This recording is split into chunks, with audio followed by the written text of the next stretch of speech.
king of German mercenaries. Chapter 271 Early Autumn Harvest. Because of the extensive use of fertilizers to promote crop growth, crops in East Frisia mature earlier than crops in other countries.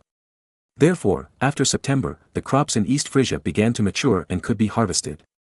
After settling the affairs in Spain, Marin hurried back by ship to supervise the autumn harvest. Moreover, after the autumn harvest, the Saxon invasion may come.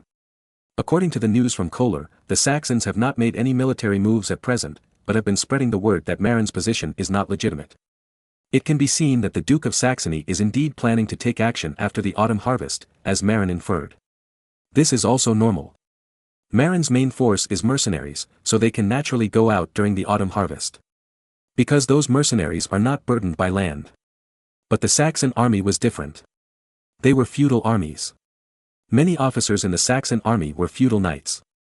Every autumn harvest, they would go back to their respective manors to supervise the harvest. Some poorer knights even had to go to the fields to participate in the harvest themselves. Otherwise, there would be a shortage of labor. Not only that, many soldiers in the Saxon army also needed to go home to participate in the autumn harvest. These people needed to go home to participate in the autumn harvest more than those nobles and knights, because they were the main labor force at home. Although the Duke of Saxony has a lot of commercial taxes, agriculture is also an important source of income for the feudal nobles. Therefore, it is impossible for the Duke of Saxony to attack Marin at the cost of giving up the autumn harvest. Because he also knew that Marin was strong and difficult to take down in a short period of time. Therefore, Duke Albrecht of Saxony had already prepared for a long-term battle. And for a long-term battle, food is indispensable.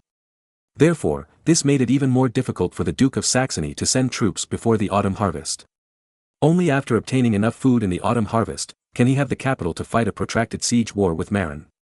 Marin hurried back to East Frisia in early October. By then, the autumn harvest had already begun in East Frisia and the Wadden Islands. The autumn harvest actually started under the auspices of Angela. With the support of the old Hoffman couple and Prime Minister Geoffrey, the shy Angela bravely stood up and presided over the autumn harvest ceremony on behalf of Marin, announcing the start of the autumn harvest. During this period, all East Frisians who owned land, including Marin's soldiers, were amazed. Of course, this did not include the veteran soldiers who had previously owned land in the Wadden Islands. What surprised everyone was the bumper rye harvest this year, because anyone with a discerning eye could see that the rye ears this year were much larger than in previous years, and many of them had bent the stalks, whereas in previous years, the ears of rye were straight up and not so heavy. Even before the harvest, everyone can predict that this year will be a bumper harvest. Of course, many nobles in East Frisia knew that a war was about to break out. Therefore, they were fully prepared for the early start of the autumn harvest in East Frisia this year. As soon as Angela gave the order, all the manors began to rush to harvest the wheat. Because everyone was worried that the Duke of Saxony's troops would attack before the end of the autumn harvest. In that case, the wheat in the field would not be harvested in time, and might even be harvested by the Saxon army. So, when Marin returned to East Frisia, the entire East Frisia was busy harvesting rye as if it was a scramble. After not seeing each other for a few months, Angela naturally missed Marin very much, and rushed over to him like a swallow flying into the forest. Seeing Angela, Marin suddenly remembered that he seemed to have promised his father-in-law to look for Felice and her daughter, but he almost forgot about it. So he called Kohler and asked him to arrange for someone to go to the countryside of Genoa to look for them. After becoming a countess, Marin found that Angela had become much more mature. Moreover, the playful little girl actually began to like reading books. Moreover, she was no longer reading novels, but books about governing the country. Because Angela had realized that she was the spouse of a king and no longer a carefree little girl. In Europe, nobles can only have one wife, so those ladies don't have to consider palace fighting. There is only one mistress in the palace, who to fight with. Therefore, the noble ladies in Europe are either obsessed with court balls or assist their husbands in managing fiefdoms. East Frisia lacks old-school nobles. Actually, they were killed by Marin, so naturally court balls and the like are not popular. Then, Angela's way of passing time is to read books and find ways to help deal with government affairs. However, Angela's efforts did not make Marin happy. Because Marin thought of Wu Zetian, Empress Lu and other representatives of harem meddling in politics. He did not like women meddling in politics. Moreover, although Angela was simple, she was the daughter of the old fox Julius II after all, and she had the gene of struggle. If she was trained by Angela, when Julius II became the Pope, would she still have a say? With the support of the Pope's father-in-law, Angela might be able to suppress him. So, Marin decided to find something else to attract Angela's attention. Angela was only 17 years old, the age of a playful girl. Therefore, Marin decided to invent mahjong and other things to make Angela spend money. He would rather Angela be obsessed with gambling than let her become a female politician. After all, even if Angela is addicted to gambling, no one in East Frisia dares to win Angela's money and will not give her the opportunity to ruin the family. Because, whoever dares to win too much of Angela's money, Marin will definitely make trouble for him privately. Even those ladies who are busy trying to please Angela may deliberately make trouble. After returning, Marin quickly dealt with a lot of documents that had been piled up before, signing what needed to be signed and stamping what needed to be stamped. Then, he took his guards and rode on horseback to various places to inspect the autumn harvest work, and delivered some bland speeches to show his importance of the autumn harvest. As the fields were harvested, the yield of rye gradually came out. Because of the sufficient fertilizer, the rye yield of the East Frisian nobles was basically no less than 400 pounds per acre, and this was for those wheat fields with poor soil and poor management. Most of them reached the level of 500 pounds per acre. Many nobles were very excited. This yield was basically 3 times higher than the previous yield of more than 100 pounds per mu. It could no longer be described as a bumper harvest, but only as abnormal. However, Marin's men privately told the nobles not to spread the word. Because, as long as they tell others, the secret of the fertilizer may arouse the covetousness of other countries. Once the secret of the fertilizer is leaked, other people's per acre yield is also so high, and the grain price may plummet, affecting everyone's interests. After Marin said this, the nobles understood. Indeed, if only East Frisia had a bumper harvest and other places remained the same, then the grain price would not be affected. After all, East Frisia was just a small country. However, if other big countries knew this secret and also used a lot of fertilizers, and each of them produced 500 pounds per mu, then the price of rye would probably fall to 1/3 of the original price. Then, their harvest would lose its meaning. Therefore, in order to protect their own interests, these nobles would naturally not speak nonsense. As for the serfs, they could not leave the territory, so how could they have the opportunity to speak nonsense? Moreover, the population of East Frisia was not large, and the extra boys from the serf families were basically recruited by Marin to work, so there was no possibility of population outflow at all. Marin himself thought that the population was not enough, so how could he allow others to come to East Frisia to recruit extra people? In order to sell food, Marin specially organized a chamber of commerce to purchase and export the food of the nobles. In fact, in order to prepare for the recruitment of population after the war, Marin basically would not export food. Because immigrants themselves need to consume a lot of food. Moreover, as long as he bought all the grain from the nobles and did not sell it to the surrounding areas, the surrounding countries would not find out about the bumper harvest in East Frisia, which would help keep it secret. Even if the grain could be exported one day, Marin would not choose to sell it locally, but would choose to ship it to Britain or Spain for sale. Because the grain prices in these two places were higher than those in Germany. A large amount of grain was transported into the city of Aurich. Marin even planned to expand the area of Aurich several times. However, he had no time to build a new city now. Therefore, when building the granary, Marin built a new city directly next to the old city. The new city was surrounded by walls, and there were granaries inside. In order to speed up the progress, Marin even built a lot of adobe houses with shorter construction time and lower cost in the new city to temporarily store grain. The East Frisian state has more than 80,000 ugrams of arable land, and the total rye production has reached 500 million pounds. Most of it comes from the manor owned by Marin. The nobles kept half of their grain and chose to sell the other half to Marin's Chamber of Commerce. However, when Marin calculated, he was shocked to find that it would cost more than 600,000 gold coins to buy their approximately 60 million pounds of grain. Therefore, Marin decisively chose to write an IOU, paying 10% of the payment first, and then cashing out the remaining 90% after the grain was sold. Everyone understood this. After all, the amount of grain was too much, and it was indeed difficult for Marin to take out more than 600,000 gold coins at once. Because although Marin made a lot of money, he also spent a lot. Therefore, there was not much cash in hand. Moreover, Columbus's spice ship also returned home, as everyone knew. However, it would take time to sell the spices. However, no one was worried that the spices could not be sold. With so many spices as a guarantee, no one was worried that Marin could not pay the money for the goods. Even many small nobles were willing to use spices to offset the price of grain. Then, Marin began to ask the North Sea Chamber of Commerce established by Kohler to contact the UK. He planned to dump the 60 million pounds of rye to the UK. After all, the price of rye in the UK is half that of the German region.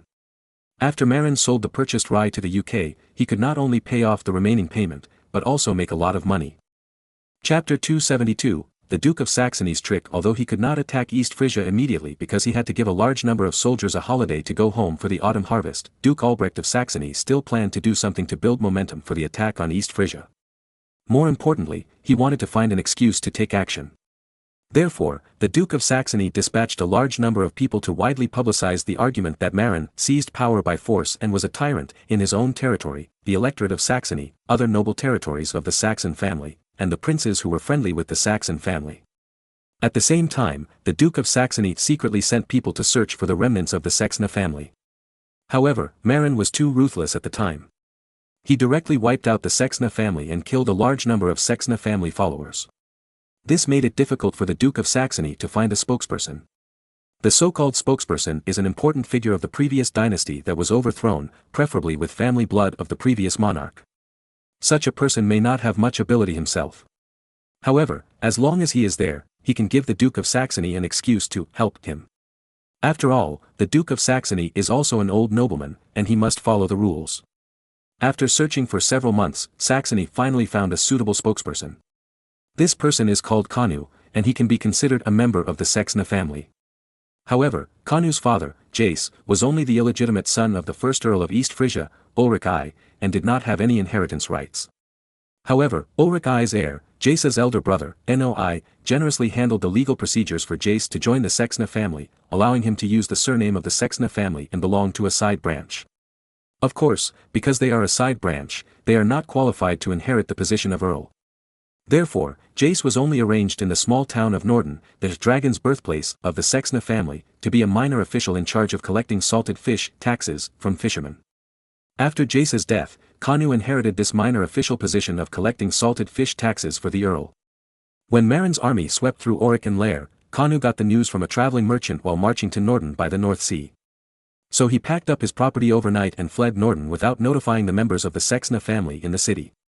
Because Kanu, as a minor official who collected salted fish, lived outside the city of Norden. When he received the news from the traveling merchants, it was already evening. Norden city had been closed, and he was too lazy to inform the clansmen in the city.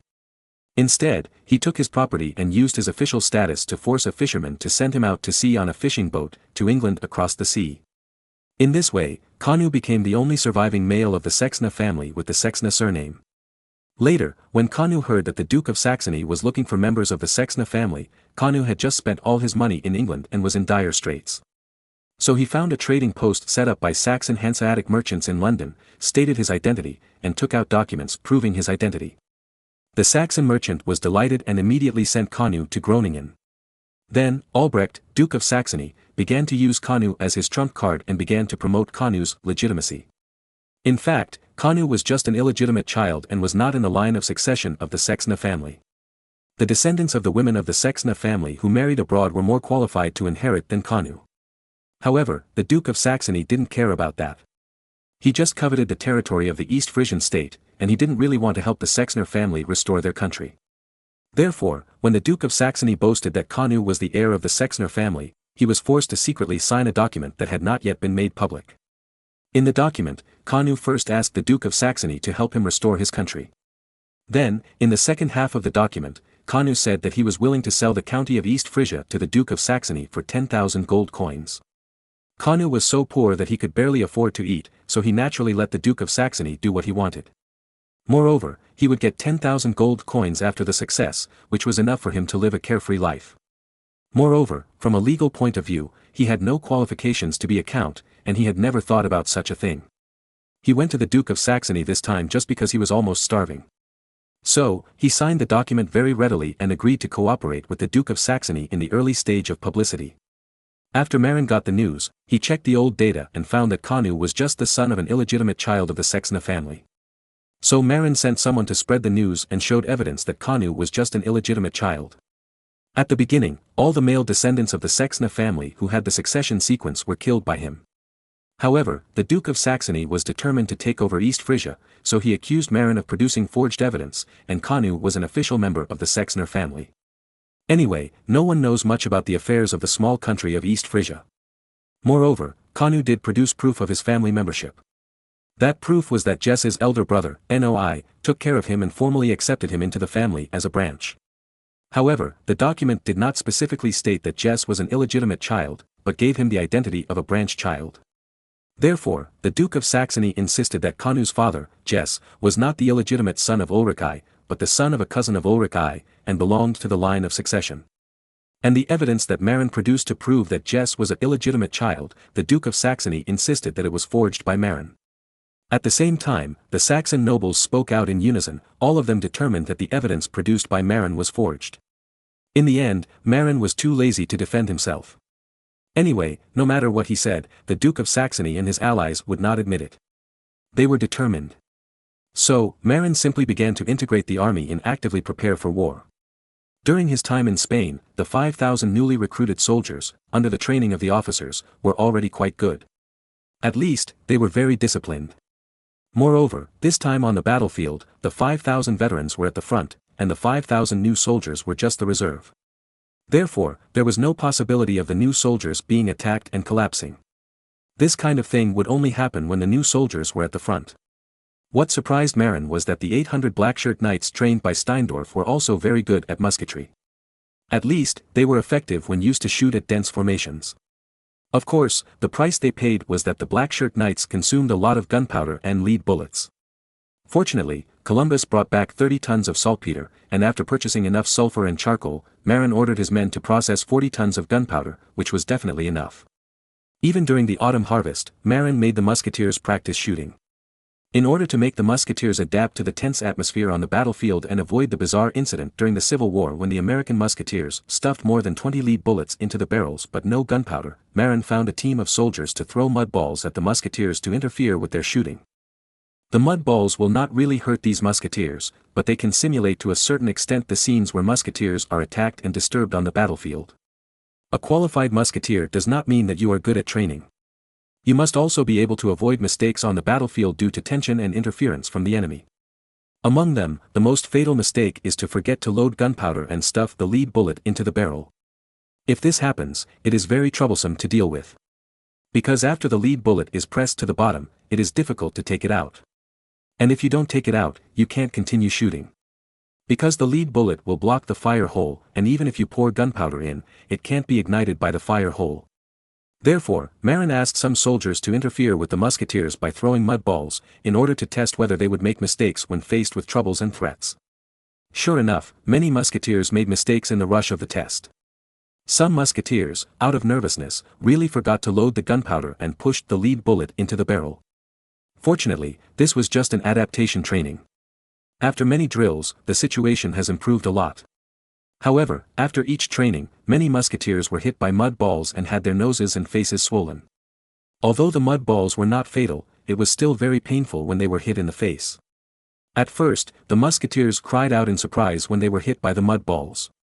Later, they ignored the attacks of the mud balls. Even when they were hit, they continued to reload their ammunition without making many mistakes.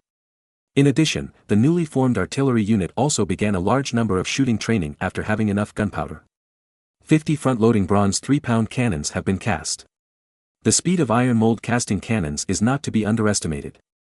It is very fast to make bronze cannons without affecting the quality. In order to quickly form combat effectiveness for the army artillery, Marin transferred 50 experienced old artillerymen from the Navy and the Texel Island Artillery, each of whom was responsible for a gun and was responsible for commanding the new recruits to load ammunition and clean the gun barrels. With these old artillerymen leading them, these novice artillerymen can also form combat effectiveness as soon as possible. Chapter 273 A secret letter. Marin asked the North Sea Chamber of Commerce to contact the UK to sell 60 million pounds of rye, and soon there was progress. According to reports from his subordinates, the Chamber of Commerce in the UK that took over this batch of rye belonged to Margaret, Countess of Salisbury, England. Who is Margaret, Countess of Salisbury? After a brief introduction by his subordinate, Marin remembered who she was. Countess Margaret came from a prominent family. Her father, George, was the younger brother of King Edward IV and the older brother of King Richard III, and an important member of the York royal family. Of course, it was also because she was an important member of the previous royal family that she was unlucky. Margaret's brother, Edward, Earl of Warwick, was imprisoned in the Tower of London by Henry VII because he threatened the legitimacy of Henry VII's throne. That's not all. At the end of November this year, 3 days after the fake Duke of York was killed, Edward would also be executed by Henry VII. As for Margaret, Countess of Salisbury, she did not have a good ending either. She was 70 years old, but she was ordered to be executed in the Tower of London by Henry VIII because she opposed Henry VIII.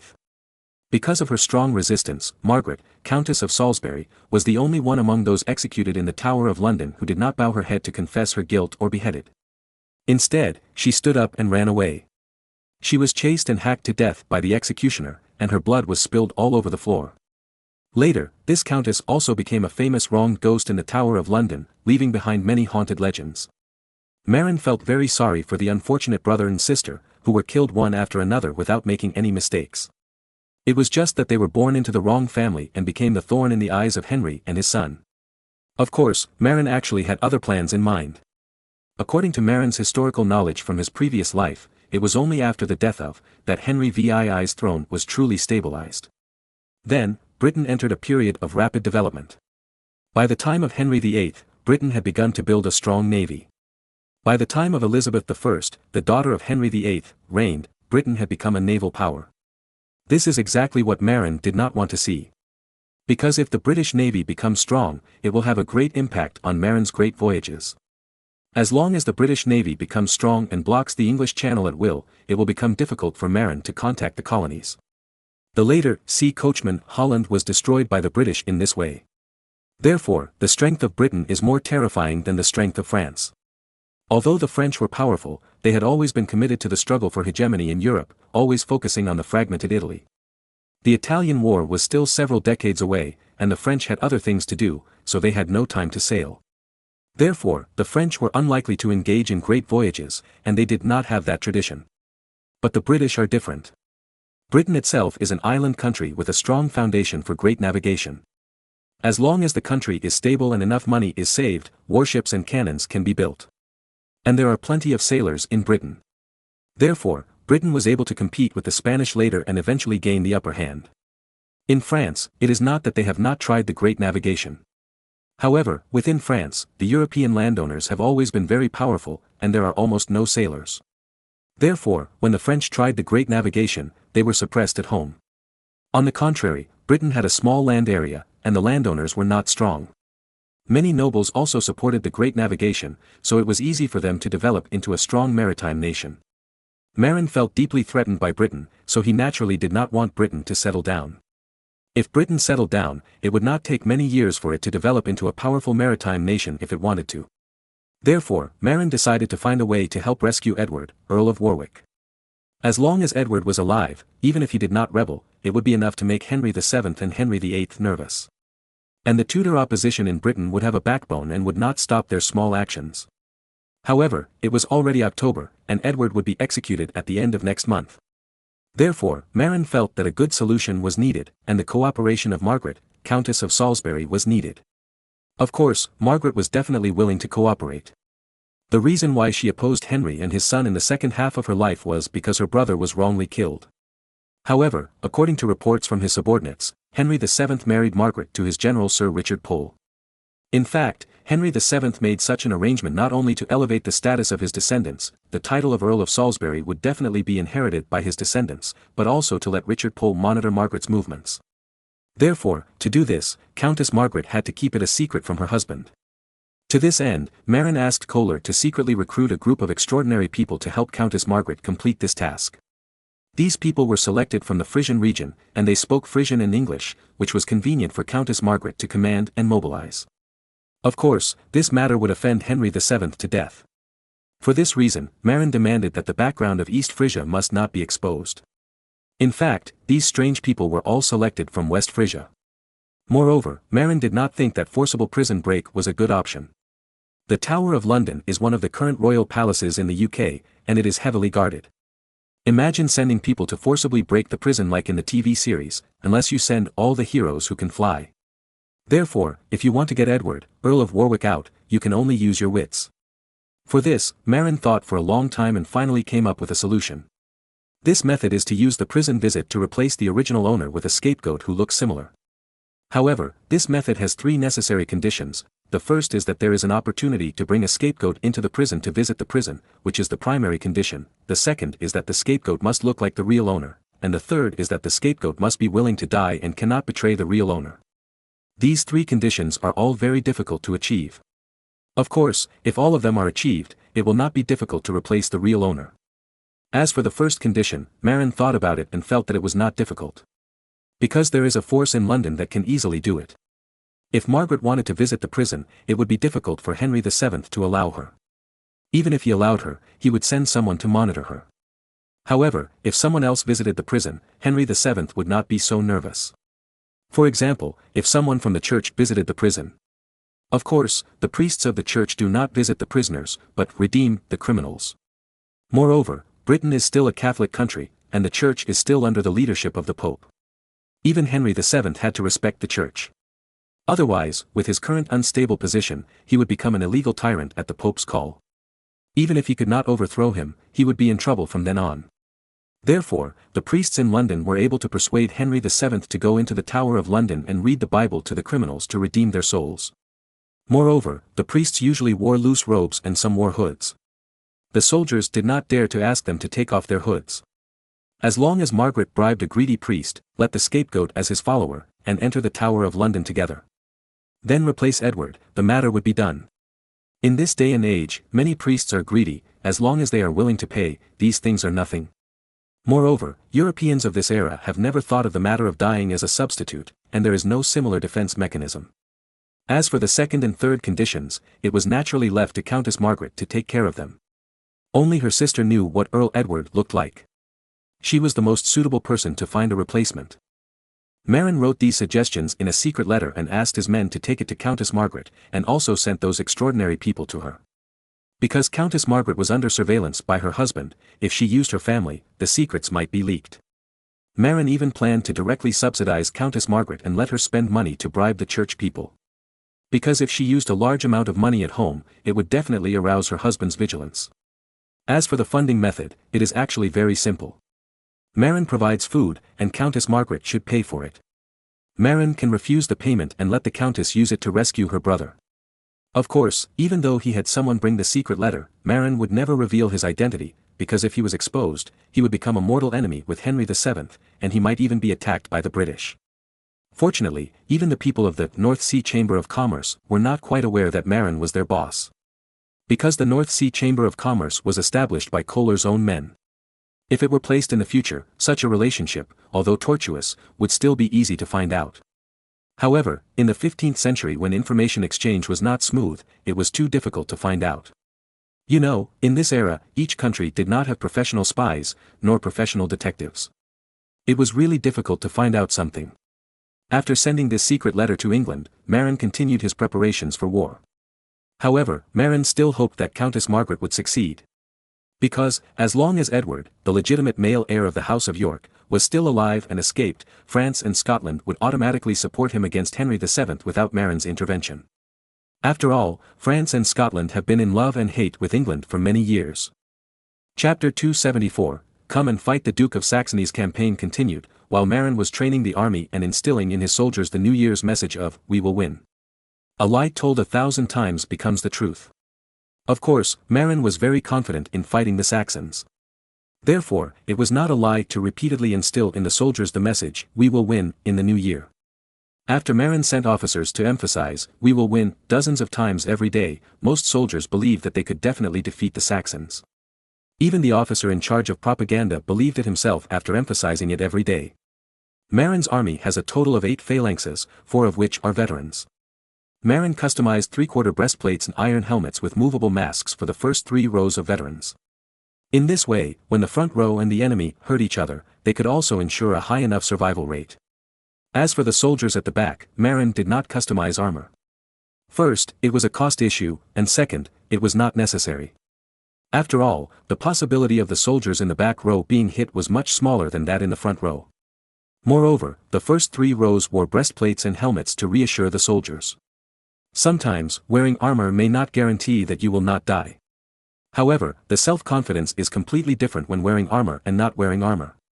A confident army is not easy to collapse. On the contrary, an army lacking confidence is easy to collapse. Of all the soldiers under Marin, only the first phalanx had fought a direct battle with the Frisian army on Texel Island. These people certainly had the best psychological qualities. The other veterans had only fought in street battles, and only a few warriors could face the enemy head-on because they had this experience. In addition, Marin's battle this time must be a fight between a small number and a large number. Therefore, the confidence of the army is more important. The first 3 rows have armor, so they are naturally more confident in withstanding the attack of the Saxons. With confidence, the battle will be much easier. After a long period of training, the combat effectiveness of Marin's army was greatly improved, and it could be considered to be able to compete with the Saxons. However, there was still a problem. Because Marin's army was basically infantry, with poor mobility. If the Saxons got on their horses and fled, Marin would have no way to chase them. Only the 800 Blackshirt knights could chase them, but they could not completely annihilate the thousands of knights of the other side because they would not have enough time to kill them. However, the core of Saxony is the thousands of plate-armored knights. Because these knights are educated elites and the core of the Saxon army. For example, if you recruit infantry, there will be thousands or tens of thousands of them. If they die, they can be replaced. It is not a pity to lose more. Marin's goal was to hurt the Duke of Saxony once and for all, and make it difficult for him to recover. Therefore, killing the Saxon plate knights on a large scale was the key. As for the infantry, killing as many of them as possible would not make much sense. Even if the Duke of Saxony escaped, he could recruit a lot more next time. It was really annoying. Marin himself had to work very hard to recruit only 20 knights, and each of them was treated like a treasure, and used as an elite officer. The Duke of Saxony could easily gather thousands of knights, almost catching up with the appeal of the King of France. In Marin's army, wandering knights were trained as corps, while in the Saxon army, many wandering knights served as heavy cavalry to launch charges. Thinking of this, Marin burst into tears. "You have so many plate knights, you could have sent a few hundred of them to me as officers, but you used them as cannon fodder to charge." This is the difference in background. No matter what, the Duke of Saxony is a great noble who wants to be an old noble in Germany. The appeal of such a noble is much stronger than that of a new noble like Marin. Every year, a large number of young wandering knights come to Saxony and ask for shelter, even if it is to be a heavy cavalryman. Marin had taken over East Frisia at the end of last year, but there were no wandering knights. The largest number of wandering knights he had obtained was borrowed from Duke Cleaver. Originally, there were wandering knights who were planning to surrender to Marin. However, after Duke Albrecht of Saxony expressed his hostile attitude, no knights came to surrender to Marin immediately, but instead decided wait and see the situation. Therefore, Marin wanted to strangle the Duke of Saxony to death. "You have so many knights working for you, and it's rare that a wandering knight wants to surrender to me, and you old thing still ruins my good things." Moreover, Marin could not be sure where the Saxon army invaded and where they met Marin's army. If the Saxon army was allowed to enter and exit the country freely, it would definitely cause great damage to the country. Because the army of this era was no different from bandits. However, Marin was unable to control the marching route of the Saxon army and restrain their behavior. Therefore, after thinking about it, Marin felt that there was only one way to control the route of the Saxon army, that is, to make an appointment for a battle. The nobles in the Middle Ages were still very polite. If the other party issued a challenge and you did not respond, you would be ridiculed. Of course, this is mainly when the other party is not stronger than you. If a very strong person challenges a weak person and the other party does not respond, no one will say anything. However, if a strong person is publicly challenged by a weak person and does not respond, he will be ridiculed. Just like Marin, if a weak noble refused the challenge of the Duke of Saxony, no one would say anything. However, on the other hand, if Marin challenged the Duke of Saxony and the Duke of Saxony did not respond, he would be laughed at. This was absolutely unbearable in the Middle Ages when face was more important than anything else. Therefore, Marin decided to take the initiative to provoke the Saxon army, arrange a battle location with the other party, and control the marching route of the Saxon army. After a careful study of the map, Marin believed that it was very advantageous to fight under the city of Leer. Although fighting here would inevitably make the Saxon army pass through many villages in Leer County, leading to robbery. However, there are many advantages to fighting under the city of Leer. Because, to the west of Lisle County is the Ems River, which is very wide and convenient for Marin's ships to transport supplies. In addition, not far to the south of Lisle County is the Leda River. Although this river is not big, it is not small either. Marin's choice is the area between the two rivers. The reason for choosing this terrain is to prevent the Saxon army from escaping. If the Saxon army wants to fight a decisive battle with Marin, they must cross the river first. Most of them come from the southeast to the mainland of the Duchy of Saxony. To reach the city of Leer, they must cross the Leda River. However, crossing the river is easy for infantry, but not for cavalry. Because war horses are heavy, it is inconvenient and troublesome to cross the river. If the Saxon army is defeated in the wilderness, Marin will definitely not be able to catch up with their main cavalry. However, if they cross the river to fight a decisive battle with Marin, it will be different. Because the cavalry that has crossed the river will not have enough time to cross the river again. Even though Marin's men are mainly infantry, they are also mobile. While the enemy cavalry are lining up to cross the river to escape, there is enough time to catch up, leaving a large part of the cavalry behind. After thinking it over, Marin wrote a letter to the Duke of Saxony, who was still spreading rumors and building momentum. The content of the letter was very simple, and the main point was, "Old man, stop spreading rumors. Come and fight me if you don't agree. I'll be waiting for you outside of Lisle County in early December. See you there." In this way, this letter of challenge was delivered to the Duke of Saxony, and Marin deliberately spread the news. Such content was absolutely a slap in the face for Albrecht, the Duke of Saxony. Because the one who provoked him was an unknown person in the aristocratic world, and telling him, "Come and fight if you don't agree," was completely looking down on him. However, after reading the letter, the cunning Duke of Saxony was originally very angry, but then he became happy. Because he saw Marin said in the letter that they would fight outside the city of Lisle. Before, the Duke of Saxony had been worried that Marin would hide in the city to defend. In this case, the Saxon army would have to spend a lot of effort to attack, which would be very troublesome and would also cause great losses. However, Marin, this impulsive young man, actually gave up the advantage of the city wall and decided to go out of the city to fight, which was exactly what he wanted. Therefore, the Duke of Saxony quickly agreed to the battle, fearing that Marin would regret it. After that, the story of Marin provoking the Duke of Saxony spread quickly throughout Germany and Europe. Marin's words, "Come and fight if you don't agree," later became a catchphrase for many knights to show off.